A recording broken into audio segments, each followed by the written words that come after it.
Call me crazy, but maybe it's time that game companies stopped porting over games that are just not destined to run well on the Nintendo Switch, unless you can really fine-tune a game and pull off some miracle like CD Projekt Red did with the Switch port of The Witcher 3. But if you're a company like Warner Brothers that doesn't care as much about the quality bar of games released on Switch, then it's time to stop. It happened with Mortal Kombat 1. They announced that Mortal Kombat 1 would release on the Nintendo Switch at full price, $70, and that port did not turn out great on Metacritic. There are only 2 reviews, but none of them are particularly positive. Nintendo Life gave it a 40, IGN a 30, citing just awful graphics, performance, bugs, and numerous issues that make it a far from ideal experience. Scrolling down through Nintendo Life's review here, you can see for yourself how poor the graphics are, just what a downgrade it is compared to what it looks like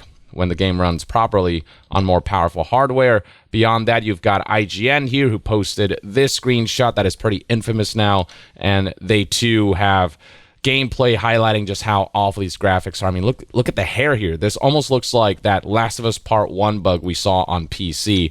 And then beyond that, we got people who have played the game calling this situation robbery, basically, to charge full price $70 for the Nintendo Switch version of Mortal Kombat 1, which is so much more inferior to the $70 you'd pay for, say, the PC, Xbox, or PlayStation version. And you can see comparisons yourself right here.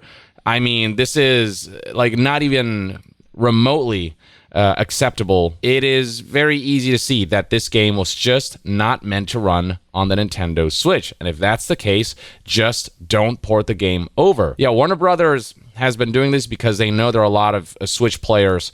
The user base of the Switch is huge because of how popular the platform is. And this is them just trying to cash in on this game. But to offer an experience like this where the graphics look so downgraded and the performance is so poor, just to have a Switch version out there, just to maximize revenue and sales while screwing over Switch owners who buy this game expecting some form of quality standard, that is actually just pretty unethical. Now, Warner Brothers is also releasing the Batman Arkham Trilogy on the Nintendo Switch alongside other platforms, and a lot of people are concerned about how Batman Arkham Knight would run on this itty-bitty console, given how much more graphically demanding it is, and given that at launch, especially on PC, its performance was not particularly great. So how is that going to be optimized for Switch? Can they pull it off?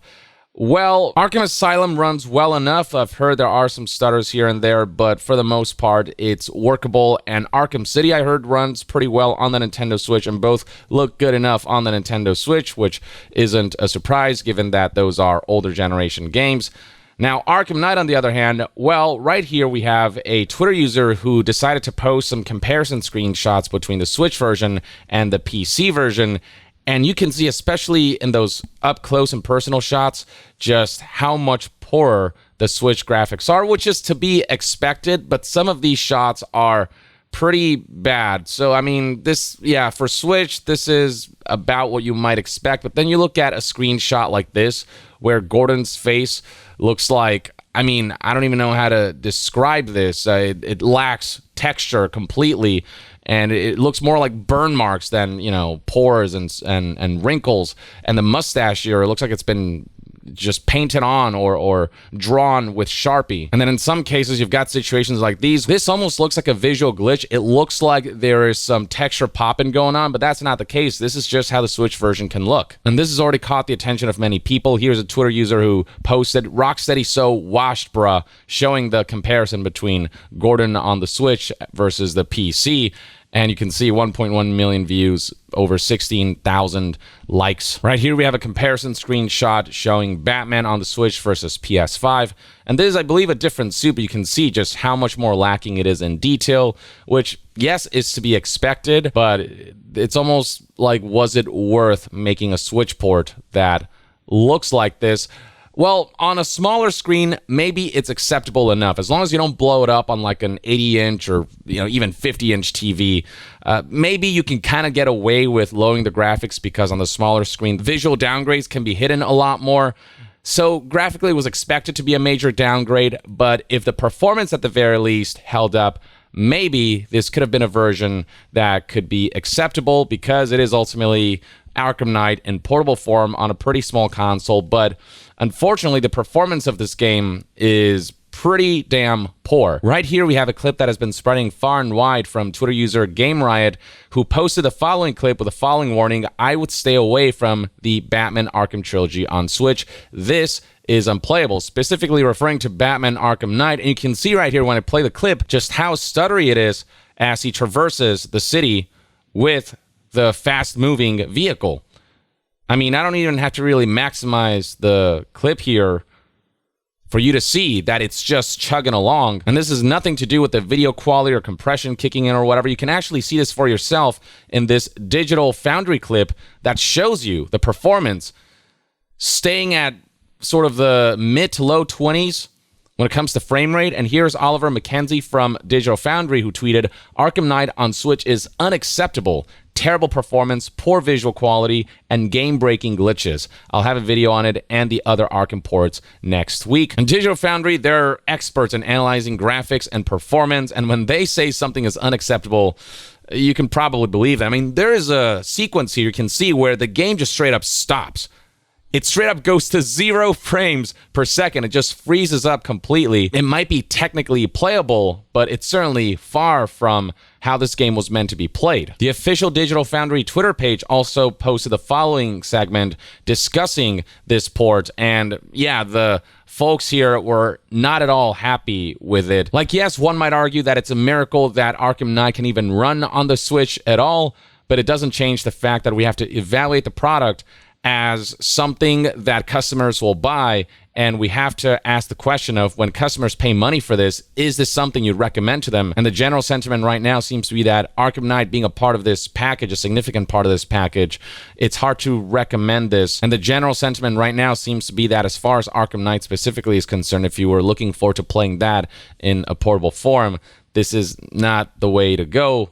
You're better off playing on a console or PC. So Digital Foundry tweeted discussing the disastrous Arkham Knight Switch port. And this is a clip of that segment where they discuss how unacceptable this is. What they've delivered is not what I would consider at all acceptable in terms of like as a product you would sell. Very low frame rate. They've turned back the details so far that it makes the PC version at launch look like a masterpiece. Jesus. I mean, is there texture? Yes. Kind of. Like maybe. Look at this. Hold on, look at this. Let me maximize this so you can see. You can see even in this compressed video just how much more detail there is on the Xbox One S version, where you can see all this texture work and signs and whatnot. Whereas here, once again, it almost looks like a visual bug. It almost looks like textures haven't even loaded in, like there's pop-up going on, but this is just how it looks. Because Arkham Knight wasn't designed to run on a console like Switch that is just so much lower in the power that it can deliver, all they could do really to fine-tune and optimize this game was crank the graphics down so much that it looks like there is a visual kind of mishap going on here. Even the signs right here, it's just like a blurry thing somebody painted on here instead of it looking like an actual sign. And then none of the texture work on the right here is anywhere present here. It's all just like one giant blur. Anyway, they continue. I mean, is there texture? Yes. Well, it's like maybe, kind of. Smooth, very smooth. Also, the Switch version is lacking details like the flora here. Like pretty much gone. Everything is choppy and ugly and low res and slow and just I think it's fascinating that this exists at all. That's my thing. The fact that this exists at all. And maybe there is some version of Arkham Knight out there that can somehow run on the Switch, but the development team, what they did manage to pull off here with what we do have as the Switch port of Arkham Knight, it's just not it. You know what I mean? Like, it has no right existing in that current state and certainly being sold in this state. Here's one more tweet from Does It Play that kind of summarizes the current situation with the Arkham Knight trilogy on Switch. Quick heads up. Batman Arkham Trilogy looks to be far from ideal on Switch, not even talking about the required download So that's another thing. The physical edition of Arkham Knight on Switch, it only comes with Arkham Asylum. You have to download Arkham City and Arkham Knight, rendering the physical edition 2/3 useless. Arkham Knight in the video below, this is the clip that I showed you from Game Ride, highlighting the performance issues on Switch. Asylum is okay, yet still suffers from FPS drops, which is kind of crazy given that it's older than Arkham City, whereas Arkham City seems to be running decently enough. Right here we have a YouTube video showing the game in motion and comparing the PS5 and the Switch version, and once again, it's night and day, just how much more detail there is on a console where a game like Arkham Knight can actually run properly on. Some shots do look decent and good enough for what it is, especially when the camera zooms out and doesn't allow you to take a look at the nitty-gritty details. But when the performance is this bad, I mean, just look at this clip right here of Batman gliding through the city. And you can see, I mean, a bunch of popping. And then here come the performance issues. I don't need Digital Foundry's graphs to see the stuttery nature of what I'm seeing right here, of this game's performance. There's absolutely no way this is a good treatment. Here's another video from the same YouTuber, this time showing graphs and frame rate data. And you can see right here that as Batman navigates the city, as he glides around the city, the frame rate dips into the mid to low 20s. And at that point, once you're below 30 FPS and in the low 20s, and, you know, we're talking about inconsistent frame rate, at that point, I would consider this to be pretty much unplayable. Like, seeing this happen constantly would drive me nuts playing a game like this, where playing like Batman should feel smooth and powerful. And one thing that's got people upset is that there's something really cool that they did with this Arkham Trilogy release. They made a skin for the Robert Pattinson version of Batman. That suit of Year 1, Year 2 Batman is now available, but it's coming to the Switch version first for some reason. As tweeted here by Wario64, the Batman suit is available and free in Batman Arkham Knight, but it's first available on Switch, arriving on other platforms at a later date. And I'm wondering why. I guess Nintendo worked out some kind of exclusivity deal for this skin, but that skin arriving first on Switch is not going to make up for how much worse the graphics are, and more importantly, how much worse the performance is, to the point where it's impossible to recommend Arkham Knight being played on the console, as impressive as it is that it runs at all. Like, teetering on the edge of barely functional shouldn't be the quality bar that should be set for Switch port releases. If you can't run the game on the Switch, or you can't find a way to optimize it enough or tweak it enough where the Switch version is ideal and smooth enough, then just drop the project altogether. This is twice now in 1 year, Mortal Kombat 1 and now Batman Arkham Trilogy, that Warner Brothers has pulled something like this, a Switch port that isn't good enough, and yet they decided to ship it anyway because they care more about the potential revenue that can be generated from the large Switch user base than delivering a quality product that people will have a good experience with. And it's a damn shame, and hopefully this will continue to get called out. I guess the best thing I can say about this trilogy collection is that at least it's not just Arkham Knight.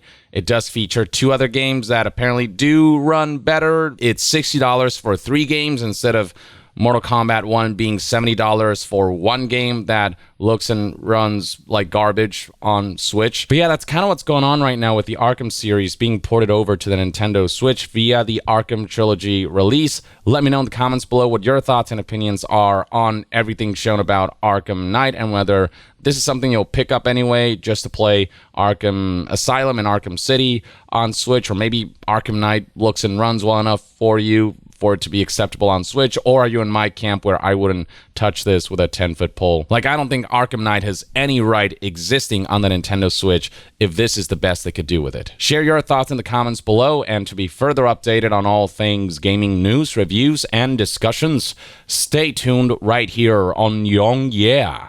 I'll see you guys next time. Young out.